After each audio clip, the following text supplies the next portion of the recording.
Hello, everyone, and welcome to the North Carolina Maritime Museum's virtual programming. This presentation is the wreck of the Caribsea. What we will try to do is tell the story of one particular incident that occurred off of the North Carolina coast during World War II. Many know the coastline of North Carolina as the graveyard of the Atlantic, but during the war, it garnered a new nickname, Torpedo Junction. A little bit of background on what led up to these events will be found here in these slides. September 1, 1939, Germany invades Poland. September 3, 1939, Prime Minister of Great Britain Neville Chamberlain announces the British deadline for the withdrawal of German troops from Poland had expired. British ambassador to Berlin notifies the German government unless they announce plans to withdraw from Poland, a state of war would exist between the two countries. France follows suit and is also at war with Germany. Later that same day, the British ocean liner Athenia is sunk by the German U-30. There were more than 1,100 passengers on board, 112 of whom lost their lives. Of those, 28 were Americans. December 7, 1941, after a year of U.S. trade embargoes placed on Japan for their hostile takeover of Indochina, an attack on Pearl Harbor is executed by the Japanese. December 8, 1941, President Franklin D. Roosevelt calls upon Congress for a declaration of war on the Empire of Japan. 1 hour after his speech, Congress approves the request. December 11, 1941, Germany and Italy declare war on the United States as per the Tripartite Pact with Japan. Later that same day, U.S. Congress issues a declaration of war against Germany and Italy. Immediately after war is declared by Germany, Grand Admiral Karl Donitz implements Operation Polkenschlag, translated as the beat of the drum or drum roll, a plan to attack the east coast of the United States. The idea of this plan was to take advantage of vulnerable merchant ships in the sea lanes along the Atlantic coast by using Germany's undersea boats or U-boats. In this picture here, we see an example of this type of watercraft. In the foreground is the U-123, and in the back is the U-201. This picture was taken in Brittany, France, around 1944. The U-123 in the foreground was actually the second boat to begin attacking merchant vessels off the coast of North Carolina. The first during the war was the U-66, attacking the Allen Jackson on January 18, 1942, about 70 miles east of Nags Head.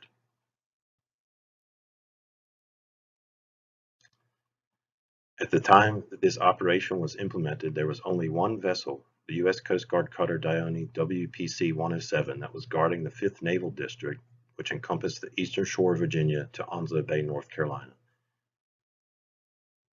This image is a similar type vessel to the Dione. This photograph was taken on board the Coast Guard cutter Dione while it was assisting a ship that was in distress. You can see what looks like 50-gallon drums on the rear deck of the vessel. Those are actually depth charges. Another photograph taken from on board the Dione has an image of the depth charge run that was executed in an attempt to sink a German U-boat. Early on in 1942, Prime Minister Winston Churchill felt that the U-boat inflicted losses threatened the entire Allied war effort. In February 1942, he sent a fleet of converted British trawlers to our coast in order to engage in anti-submarine warfare. But at the same time, the United States requested the use of British Navy ships to help. 24 anti-submarine corvettes were sent. This image is from one of those vessels that was sent from Great Britain. This is the HMS Dianthus. In this picture, we see the crewman loading a depth charge that will be prepared to be launched should a U-boat be detected. The Dianthus had been on escort duty in the North Atlantic for some time, assisting convoys as they made their way across the Atlantic to Europe. These convoy ships carried large amounts of supplies and materials, fuel, in order to assist the war effort. This is a aerial image of one of those convoys. The ships were strategically placed so that those with the most precious cargo were in the middle. Those on the outside were more susceptible to being attacked by a U-boat. There were escort vessels that circled at various locations around the convoy in order to safely make it across the ocean. By July of 1942, almost 400 ships were sunk or damaged and nearly 5,000 people were lost in American protected waters as a result of German U-boat attacks. This covered waters up through Canada into the Gulf of Mexico and the Caribbean. This image is of the tanker Dixie Arrow that was attacked March 26, 1942 off of Cape Hatteras. Many people living along the Outer Banks of North Carolina would see the explosions, hear them, see the smoke, and the eventual oil that washed up on the beaches from the result of these attacks. They also would find victims washed ashore as well. We'll turn our focus to the Caribsea. This vessel was built by the McDougall Duluth Shipbuilding Company out of Minnesota. It was a cargo freighter. The length was 261 feet. It was built in 1919, originally as the Lake Flattery for the U.S. Shipping Board. In 1923, it was renamed the Buenaventura for the Panama Railroad Company out of New York. In 1940, it's renamed the Caribsea for the Stockard Steamship Company. At the time of this incident, there were 28 on board the Caribsea. These are the names of those men. Those listed in red did not survive. The names listed in black font were the 7 survivors of the Caribsea.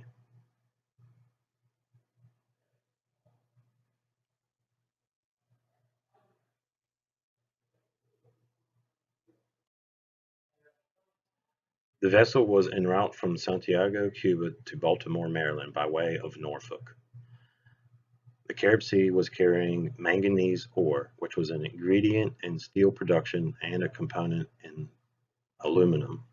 The product was most likely mined in Brazil. On this map, you see the route of the Caribsea.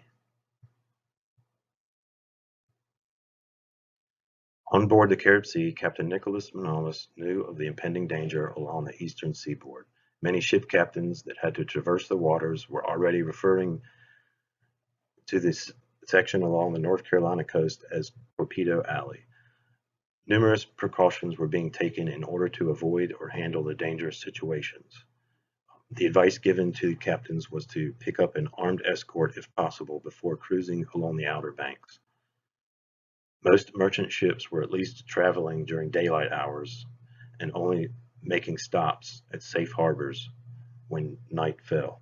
This would include Savannah, Charleston, Wilmington, Cape Lookout, Chesapeake Bay, or Delaware Bay, depending on their final destination. In addition to some of these precautions, Captain Manalis gave special orders to his crew. He had the radio operator on duty at night only, when an attack was more likely to take place.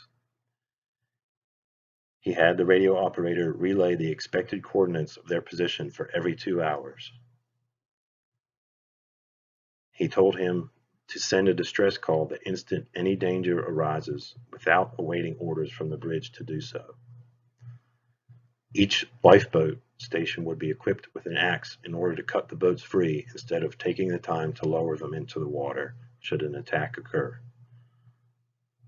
The boats were equipped with a mirror or a shiny piece of metal that could be used to signal or attract the attention of potential rescuers should they end up in the lifeboats. If the vessel were to be attacked, the orders given to the engine crew were to stop forward movement, reverse, and head in the opposite direction in order to slightly confuse any U-boat captains.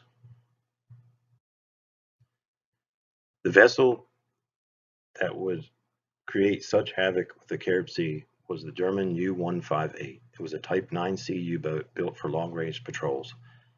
Both vessels pictured here in this image are Type 9C U-boats, the U-156 in the foreground and the U-507 in the background. On February 7, 1942, the U-158 departs Germany. On the 24th of February 1942 at 8:55, the U-158 encounters an Allied convoy in the North Atlantic and makes 2 hits on a British steam tanker, the Empire Celt. On the 24th of February at 10:35 a.m., the U-158 makes 1 hit on the British motor tanker, the Dilemma, damaging but not sinking the vessel. The Empire Celt had 6 of the 53 crew members killed. The vessel breaks in 2 and eventually sinks. The Dilemma was hit with 1 torpedo but was able to reduce speed and continue to Halifax, Nova Scotia, arriving on March 1, 1942. On that same day, the U-158 encounters the Norwegian motor tanker Finninger. It fires upon the vessel. Sometimes the U-boats tried to conserve their torpedoes, and they would actually surface and use their deck guns to attack a ship. Now, in this incident, return fire occurs. Some merchant vessels were outfitted with ammunitions. The Finninger fires on the U-158, but the U-boat eventually sinks the tanker. All 39 crew on the Finninger are never found. The U-boat proceeds to the Outer Banks of North Carolina. On the 10th of March in 1942, as instructed, the Caribsea reduces speed in order not to pass Diamond Shoals until daylight. The vessel was essentially a sitting duck that had no escort or weapons. The ship is completely blacked out. All lights are turned off. At the time, along the coast, residents and people that lived along the Outer Banks and coastal communities were instructed to turn their lights as well. If a U-boat were to surface out to sea beyond the shipping lanes, as they approached the shore, they could use any lights on the horizon coming from the land to silhouette their potential targets. The radio operator on the Caribsea, the lookout on the top of the bridge, and the second mate and helmsman are all on duty. Everyone else has retired for the evening. On the 11th of March 1942, after losing sight of another tanker it had been following, the U-158 spots the Caribsea and mistakes it for a U.S. Coast Guard vessel. This probably made the captain pretty excited to get such a target and potential prey. Shortly before 2 a.m., the second mate on board the Caribsea reports that an unidentified tanker was in sight and another vessel, the type Undetermined, was off of the bow. This was more than likely the U-158.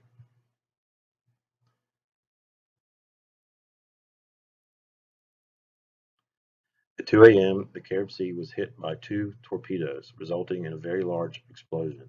The first torpedo hit the number 2 hold, the second hit amidship. The Caribsea sank in less than 3 minutes. There was no time to signal for help and no time to launch the lifeboats.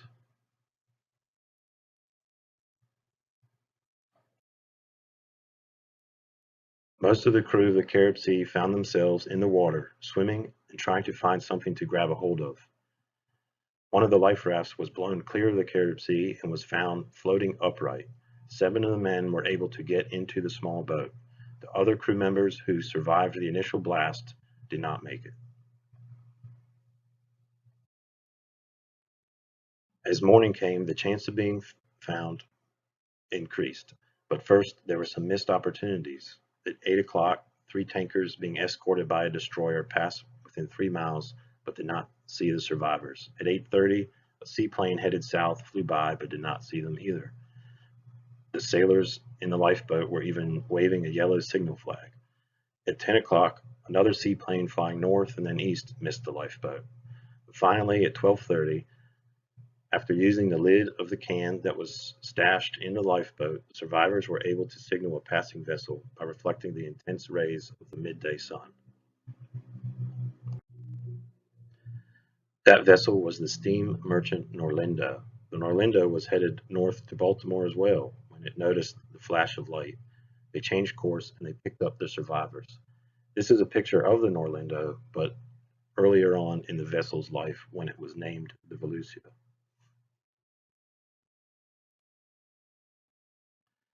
The Norlindo carried the 7 survivors off the coast of Virginia, where they were transferred to a Coast Guard dispatch vessel off of Cape Henry. They were taken to Little Creek Coast Guard Station in Virginia Beach.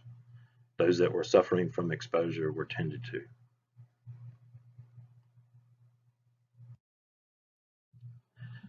One North Carolinian on board the Caribsea was Elton Beattie Hewitt. He was born in 1911 in Supply, Brunswick County, and he lived to be 79. Elton, along with all on board the Caribsea, was awarded the Merchant Mariner's Medal from Congress as well as the Combat Bar with 1 Silver Star. The Merchant Mariner's Medal honors any merchant marine killed, wounded, or who suffered through dangerous exposure as a result of conflict against an opposing armed force. The Combat Bar was for seamen who served on a ship when it was attacked or damaged by an enemy. The star was for if they were forced to abandon the ship. The other North Carolinian on board was James Baum Gaskell of Ocracoke. His cousin Christopher Farrow Gaskell found James's license washed up on the beach. The ship's nameplate washed up at the Pamlico Inn at Ocracoke. The inn was owned by James's family and operated at the time by his brother David.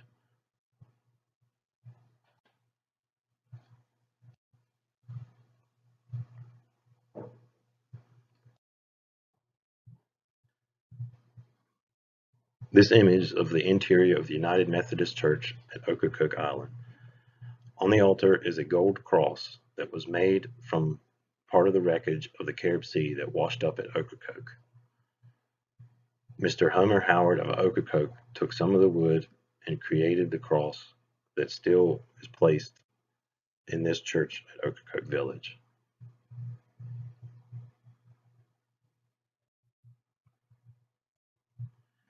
Between February 7th and June 30th, 1942, the U-158 made 19 hits, sinking all but 2 of its prey. The last attack by the U-158 was on June 29th, 1942. The vessel attacked the Latvian steam merchant Everelda. All 36 on board survive, and 2 were taken prisoner. The rest are set afloat in 2 life rafts. The ship was sunk by a boarding party that opened the bottom valves on the vessel.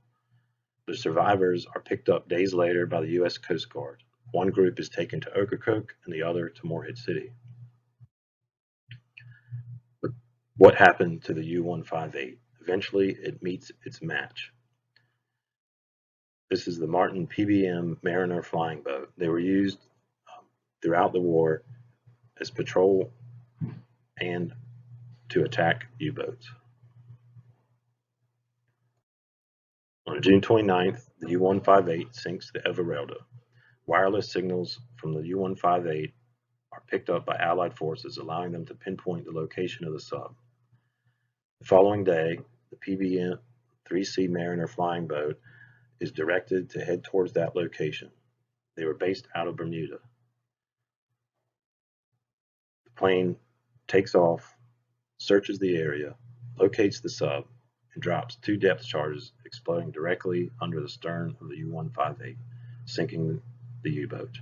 All 54 of the crew members and 2 of the prisoners from the Everelda are lost.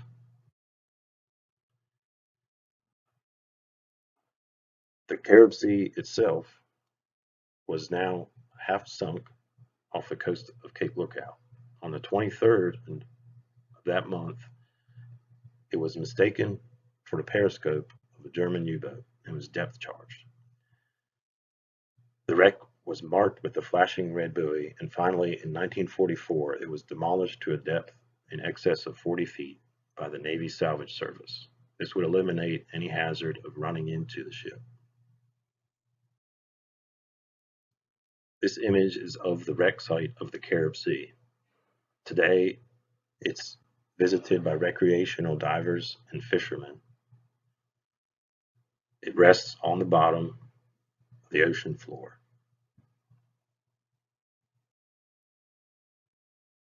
We hope you've enjoyed this virtual presentation of our program, The Wreck of the Caribsea.